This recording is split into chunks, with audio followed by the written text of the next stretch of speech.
Lucas, thanks so much. Appreciate your time. Thanks, guys. Now, demand is high, supply is low, and uncertainty is dominating the market. And these are the conditions that will see more investors flock to precious metals. For more, Nigel Freitas is joined by Mike Maloney, founder of goldsilver.com, and also Brett LeBrocque from LeBrocque Capital. Yes, good morning to you, James and Kate. I am at Guardian Vaults in Sydney, and as we know, what's dominated the financial press this week has been headlines about Cyprus and continued uncertainty in the Eurozone. My two guests here, Mike Maloney and Brett LeBrocque, they say that might lead to a bit of a gold rush. Let's find out why. Mike, welcome to Sky Business this morning. What's your take on what's happening generally, given the events in Cyprus, Bernanke's comments recently? You've called what's going on the biggest wealth transfer in history.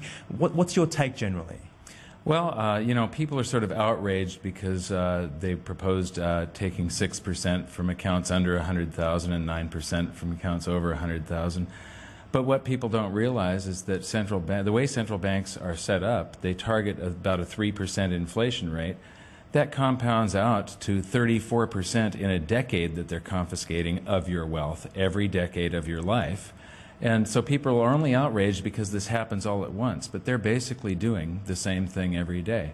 The other comment is that the IMF really bungled this one, didn't they? And you're seeing these events and this uncertainty generally pushing people into gold? Yeah, it is and it will. Right now there's a lot of physical demand for gold.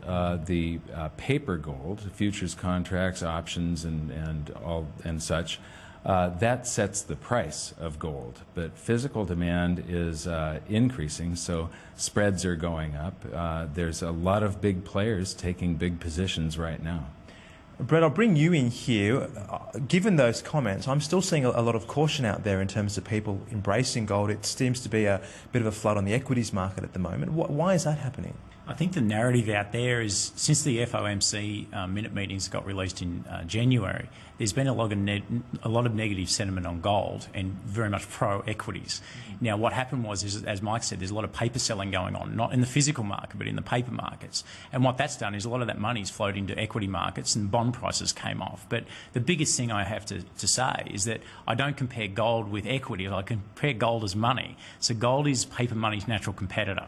So to me, if you're going to have gold, you're holding it as a competitor to paper currencies. And the Aussie dollar's lost 90% of its purchasing power since 1976 because we've extended the broad money supply over 29 times. So the most important thing for gold as an investor is to hold it as a competitor against paper money in your asset portfolio. Now, where do you see the gold price heading over 2013, given those comments? Well, infinity euros, because the euro is definitely not, in my book, and when I wrote it back in 2005, I said that the euro is doomed. When it was the world's darling currency, it was going to replace the dollar as the world's reserve currency. But it's impossible to have all these different countries setting their own monetary policy, issuing their own debt, sharing one currency and one central bank. It can't work and it won't work. So the euro is doomed. But where I see it going in price doesn't matter. It's how much stuff does it purchase. And gold, I think, should purchase somewhere between 5 and 20 times more stuff, depending on how bad these crises get. It depends on whether currencies start to implode or not. And another prediction you're making, probably a bit closer to home for our audience, is a bit of a property bubble here. What do you think's happening? Well, one of the world's largest bubbles is the real estate bubble in China. They've been building cities that are empty, and it's state-directed. They direct that there's going to be a city built here, and then nobody moves in. But to keep GDP increasing, keep the economy increasing, they go ahead and build another one and another one. In 2010, there were 64 million power meters that did not record any power consumption that year. So there were 64 million empty apartments. That equates to 3 Australias that are vacant. And that is going to implode because all bubbles eventually pop. And when that does, 30% of your economy relies on exports to China, exports of raw materials. And so that's going to fall. And then if you take a look at the Australian Board of Statistics, or Bureau of Statistics, they say that you're in a massive real estate bubble right now. The affordability index, the price to rent ratio, the price to income ratio, all of these things say that you're in a massive bubble that's much, much larger than the one was in the United States. Brett, on that note, and to wrap up, where should people be putting their money in your perspective? I think people need to understand what money is first, and that is physical gold and silver. And the only way to do that is exit the system. So if you can't touch it, you don't own it. So don't own a paper asset thinking that you're owning gold. So first thing is to have a portion of that, of your wealth, in physical metal. The rest would be in some cash. And at our firm, we've got a small investment portfolio in things like uranium, natural gas and energy resources. Are these mainstream positions, guys, exiting currencies and holding precious metals only?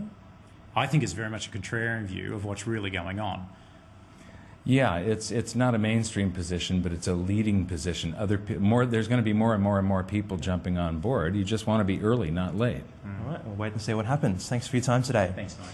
So there you have it, James and Kate. Potentially some doom and gloom on the horizon here when it comes to the property bubble, but we'll have to wait and see what happens. I'll swing things back to you from here. Okay, thanks, Nigel. Well, moving back to the political front now, because Chris Bowen has become the latest Kevin Rudd supporter to fall on his sword, resigning from cabinet in the wake of